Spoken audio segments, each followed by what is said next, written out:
Supreme court में Faisal वापडा नाअहली case की समाअत कुछ देर बाद होगी। Chief justice of Pakistan justice Umar Ata Bandial की सरबराही में 3 रुकनी बेंच समाअत करेगा।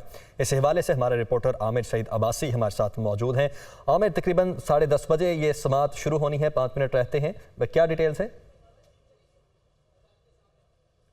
देखिए, आज सुप्रीम कोर्ट ने फैसला करना है कि पीटीआई के जो मुनहरफ रुकन असम्बली हैं फैसल वाडा जो नाअहल हुए थे उनको ताहयात नाअहल करना है या फिर उनकी जो नाअहली की मुद्दत है वो 5 साल होगी। क्योंकि सुप्रीम कोर्ट ने गुज़श्ता रोज़ 2 ऑप्शंस दिए थे फैसल वाडा को और ये कहा था कि या तो वो अपनी गलती तस्लीम करें और जो आइन के आर्टिकल 63(1)P के तहत नाअहल हो जाएँ तो 5 साल के लिए नाअहली होगी, और अगर वो कॉन्टेस्ट करते हैं और अपनी गलती तस्लीम नहीं करते तो फिर उनकी जो नाअहली इलेक्शन कमीशन की तरफ से 62(1)F के तहत की गई है, जो ताहयात नाअहली है, फिर उन्हें उसके नताइज भुगतना पड़ेंगे। फैसल वाडा इस वक्त सुप्रीम कोर्ट में पहुंच चुके हैं और अब से कुछ देर के बाद chief justice of Pakistan justice Umar Ata Bandial की सरबराही में 3 रुकनी बेंच समाअत करेगा और फैसल वाडा अपना बयान देंगे कि क्या वो अपनी गलती तस्लीम करते हैं कि उन्होंने दोहरी शहरियत छुपाई और झूठा बयान हल्फी जमा करवाया। तो फिर अदालत उस हवाले से फैसला करेगी। क्योंकि फैसल वाडा के जो वकील हैं वसीम सजाद, उनका बार बार ये मौक़िफ़ है कि election commission court of law नहीं है और इलेक्शन कमीशन ने अपने इख्तियार से तजावुज़ करके